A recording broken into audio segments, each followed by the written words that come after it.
Shanti. Today we're going to talk about quick, easy tips that you can use to make cooking easy so that you are not tempted to make unhealthy, convenient decisions. Like fast food. Yes. So a lot of people ask us, how do we have the time to be able to make these fancy, healthy, home-cooked meals all the time throughout the week?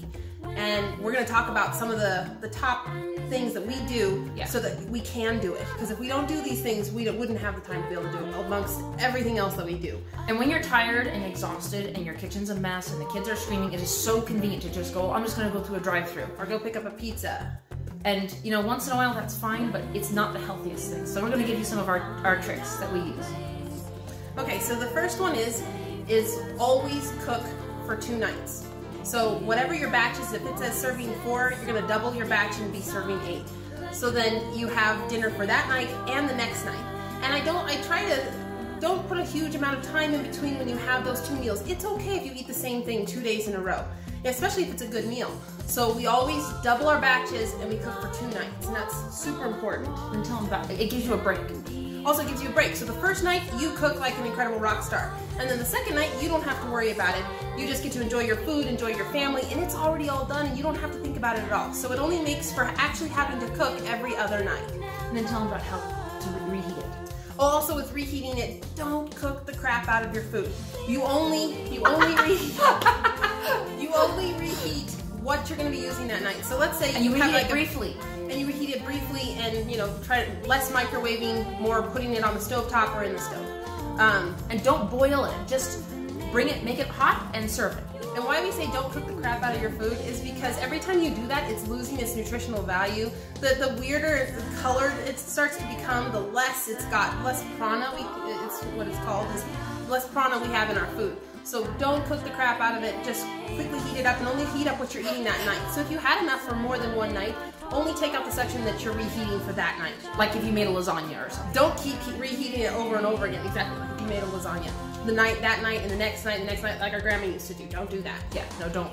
That's gross. Okay, the next thing is, this is gonna sound, this is kind of a multi-part of this. Try and use, if you're not serving the Queen of England that night, try and use paper plates or paper bowls.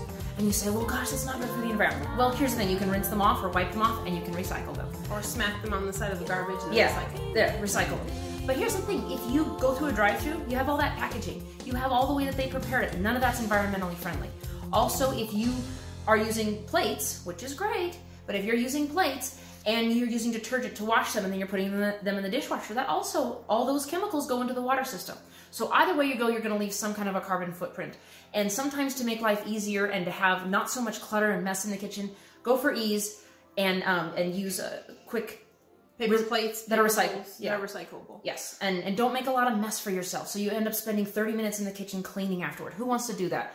And because sometimes it's about ease and not having, as Chandra said, a horribly messy kitchen, so that you can go and cook, and you've got the ability to do that. Whereas if you've made your elaborate dinner and you got a ton of pots and pans to clean, and then you also have all of your dishes, it makes things harder. I had this story. Obviously, we do this. Okay, we do this when we can throughout the week. Not all the time. We still try to use our own plates and stuff for washing when we can. But if we can't and we're tired, but we still want our healthy meal, we do the paper plates and paper bowls. But my uncle, he was staying with me, and he was shocked and appalled. She was 8.5 months pregnant. Let's clarify. Yeah, I was 8.5 months pregnant that I served my very homemade, incredible tasting soup or dinner, whatever I was making that night, on paper plates and paper bowls. And that was because I was 8.5 months pregnant. I was tired. I didn't want to do the dishes afterwards. And he thought it was very uncivilized and had to, share that with everybody, that I was making this really nice food, but then putting it on in paper plates and bowls. But honestly, I don't care. So everybody needs to suck it up and be grateful that we get to have that healthy meal, as opposed to having a crappy meal on, either with fast food, which is also, paper. Horrible. Or on nice plates and bowls and utensils, but then you have all that work afterwards. So I don't care. And as I said, obviously if you're having company over, try and use your nice plates. But if it's just the family and you're tired and you're exhausted, go for ease. Okay, another important topic. Prep early. I love to get up in the morning and get my dinner started. And that's because I have the convenience, because a lot of times I'm home in the morning. But if you can't, You can prep the night before. You can cut your veggies. You can marinate your fish, your chicken, or your tofu, whatever protein you're going to have. And also, another trick I use, well, did I say that? Yeah. Cut up your veggies, have them all prepped, put them in a bowl so that they can just go right on the stove.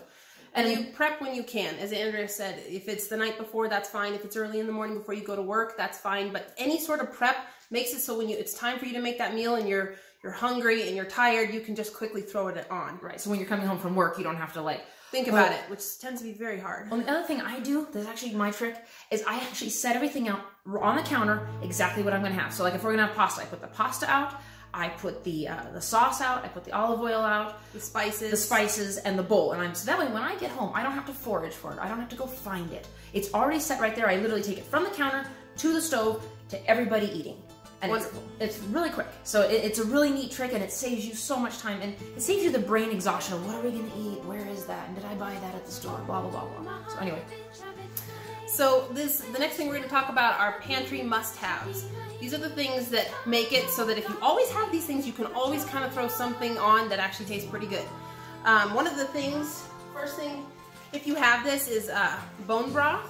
Number one, you can just drink it if you feel sick with some herbs and spices. We'll do another. You have to put it in water. Don't drink it out of this. Yeah. Don't squirt it into your mouth. It's not cheese whiz. Not that you should be eating that either. So this is a must-have. We squirt this in every soup, many dishes, and it there's another version bumps of this. up the nutritional value. But that's not bone broth. I know. Sorry. Chicken stock. We're talking about that. The next thing would be a jar of chicken stock or vegetable stock. Totally fine, whatever your preference is. But then once again, you can make the sauces, you can make the soups at any time you need to, which is all the time for us. It adds a lot of depth of flavor and protein. Mm-hmm. Another thing is our favorite, nutritional yeast. You can get this anywhere. Now it's like at Trader Joe's, it's at Whole Foods, it's at Rayleigh's. You can get, and the nutritional yeast, once again, it amps up your nutritional value in whatever you put in it. If you just read the back of this, it's insane, all the nutrients that it adds. You can throw a scoop of this when you go to make cookies, throw a scoop in it. If you go to make sauces, throw a scoop in it. If you make soups, throw a scoop in it. It just bumps up the nutritional value of your food. And then obviously always have a big jar of olive oil, or in my case I use avocado oil because it has a lower burn temperature or higher burn temperature. Where I use olive oil. She uses olive oil and butter. But whatever one you prefer, if you have that, you always need it, and you always need it for every meal. So just always have a big jug of it available. The next thing, no, you missed the whole section. Veggies. So always in your pantry, have veggies. Oh, yeah. Have your noodles. Have rice, have beans, and have protein. So when you go to the grocery store, really stock up on those because you can always make a combination of something. Yes. And also always have an abundant spice rack. You think, well, all I need is salt and pepper. No. You can use chili powder and garlic and onion powder and curry. Italian seasoning, or oregano. Seasonings from India and Asia. Yes, cumin is amazing. You can use it in Mexican food. You can use it in Indian food. Good.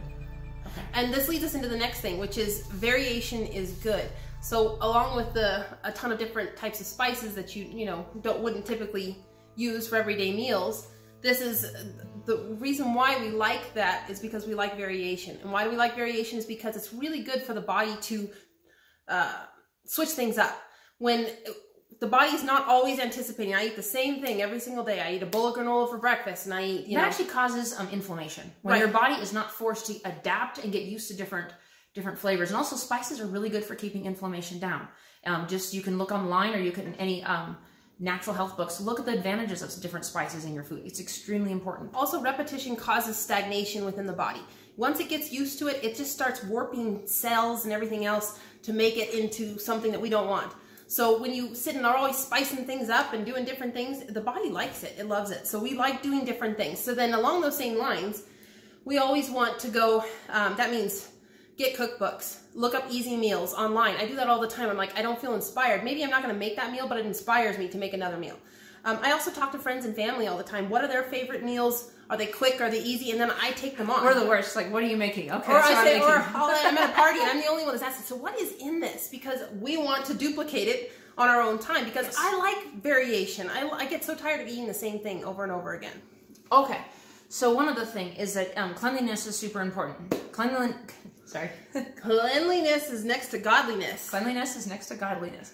And the thing is, that's really true. When you're so tired and you come home and the kitchen is a disaster and you have all the dishes from the last couple of meals, that's gross.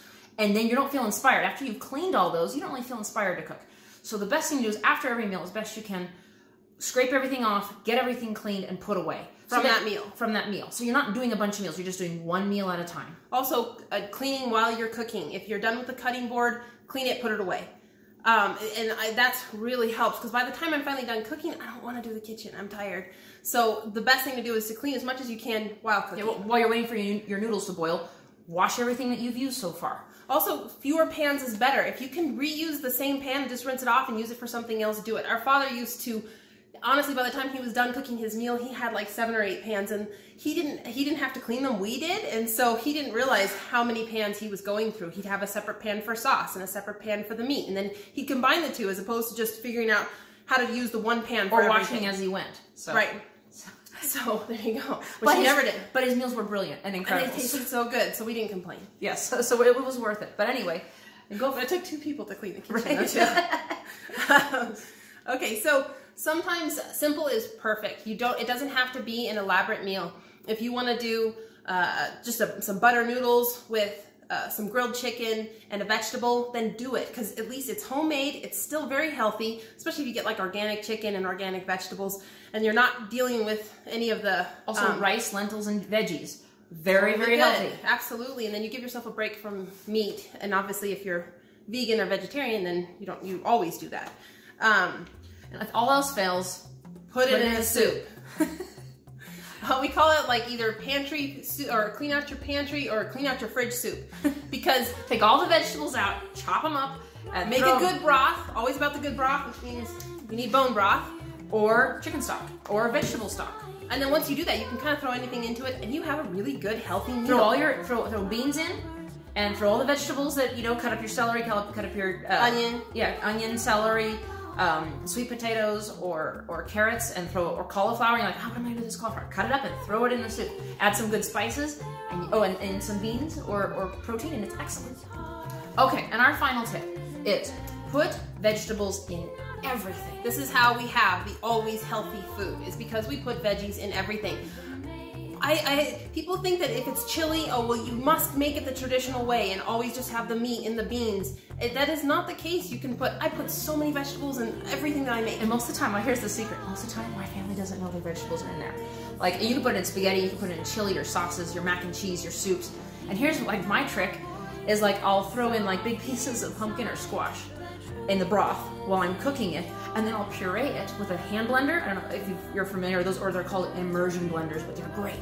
Then the broth has all these pureed vegetables, and they don't even know that they're in there. My husband would never even know that it's in there. And people think it's going to ruin the meal. It doesn't. If anything, it always just enhances the meal and adds depth of flavor. So, yes. So put veggies in everything. Everything. And then also, if you don't have the time to put together 3 individual things, you've got everything in one dish, whether it be a soup or a casserole or whatever. You already have how many servings of vegetables in there, so you don't have to worry about it. And then throw a scoop of your nutritional yeast in there, and you have a gourmet, super healthy meal. And then that also helps with time, because if you only had the time to make one thing, you've got everything in it. It's already a complete and total meal. That's and very it's satisfying. one pot to clean. One pot to clean, exactly. That's absolutely true. So we hope these tips and tricks have helped with being able to cook healthy and quick and simple, and stay at home instead of going out and having to run out to get food. So hopefully you guys will start using some of these, and we love to hear comments and any feedback on this. If you guys start trying stuff or you have your own ideas, love it.